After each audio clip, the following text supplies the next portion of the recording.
जय श्री राम। पूजन या अनुष्ठान अकेले करना चाहिए या बंधु बांधुओं और साथियों के साथ में करना चाहिए? आज के हमारे समाज में जहाँ एकल परिवारों का वर्चस्व है, सम्मिलित परिवारों की संख्या नगण्य हो गई है, वहाँ पूजन आदि में अनुष्ठानों में हम अकेले ही पूजन संपन्न करते हुए नजर आते हैं। परिवार के जो गिने चुने दो चार सदस्य हैं, वो भी अपनी व्यस्तता के कारण एकत्रित नहीं हो पाते हैं, परंतु बंधु बांधवों के साथ पूजन का विस्तृत वर्णन और उसका लाभ हमें शास्त्रों में मिलता है। शास्त्रों के अनुसार कुटुंब के साथ पूजन करने का मुख्य उद्देश्य सामाजिक सद्भावना, एकता और परिवार के सदस्यों के बीच आपसी स्नेह और समर्पण को बढ़ावा देता है।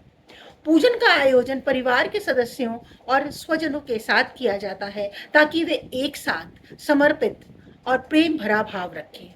इसके साथ ही इसका धार्मिक महत्व भी होता है, क्योंकि सभी जब साथ मिलकर देवता के प्रति अपने समर्पण को दिखाते हैं तो उस धार्मिक विधि का प्रभाव भी दिव्य ही होता है। हमारे शास्त्रों में संवाद और उच्च स्वर में पूजन का महत्व है, ताकि मंत्र उच्चारण से उत्पन्न हुई ध्वनि वातावरण को शुद्ध करके सकारात्मक ऊर्जा का निर्माण कर सके। हम हमारे सभी धार्मिक ग्रंथ भी संवाद के रूप में ही है। गुरुकुल में दिया जाने वाला ज्ञान भी उच्च स्वर में ही शिष्यों तक पहुंचाया जाता था। कुछ धार्मिक शास्त्रों और परंपराओं के अनुसार परिवार के सदस्यों के साथ यज्ञ या पूजन करने से उनकी आत्मा की शुद्धि और आध्यात्मिक विकास को बल मिलता है। इसलिए कुटुंब के साथ पूजन करना धार्मिक, सामाजिक और आत्मिक मानव विकास के लिए महत्वपूर्ण होता है।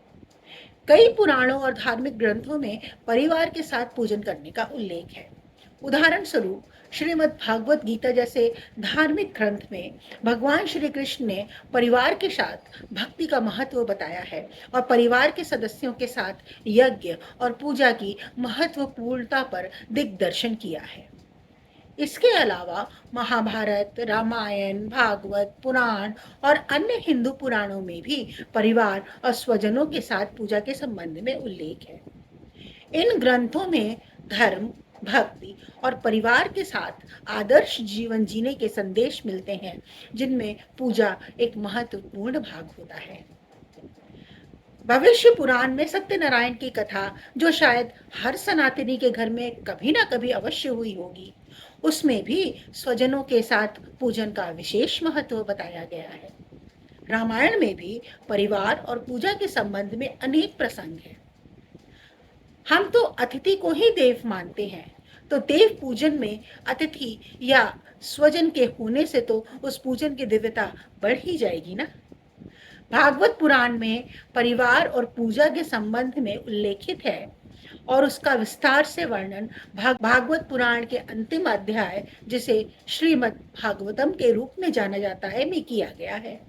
श्रीमद् भागवतम के अंतिम अध्याय में धर्म, भक्ति, पूजा और परिवार के महत्व का विस्तार से वर्णन किया गया है, जिसमें भगवान की भक्ति के माध्यम से परिवार और समाज में हर्ष और शांति का संदेश दिया गया है। यदि हम स्वाभाविक रूप से भी देखें तो ध्यान के लिए एकांत चाहिए, परंतु जब मंत्रों का उच्चारण होता है तो यदि 10 लोग एक ही साथ एक ही आरती या मंत्र कर रहे होंगे तो एक साथ ही 10 बार मंत्र का जाप भी हो जाता है। मंत्रों का जोर जोर से उच्चारण करने से मन शांत होता है और उसमें सकारात्मक ऊर्जा का समावेश होता है। इससे मन की शक्ति बढ़ती है और मन को स्थिर करने में मदद मिलती है। क्योंकि ध्वनि का हमारे धर्म में विशेष महत्व है और इसे आज विज्ञान भी मानने लगा है। जब सम्मिलित रूप से आरती गाई जाएगी या मंत्र बोले जाएंगे तो आप स्वयं ही सोचिए, एक आरती या एक बार मंत्र या पूजन करने का फल यदि इतना अधिक होता है, तो जब एक सुर में असंख्य मुख से वही बोल निकलेंगे तो इससे जिस ऊर्जा का निर्माण होगा वो तो अभूतपूर्व ही होगा ना। जय श्री राम। अगर आपको मेरा ये वीडियो अच्छा लगा है तो चैनल को लाइक करिए, सब्सक्राइब करिए।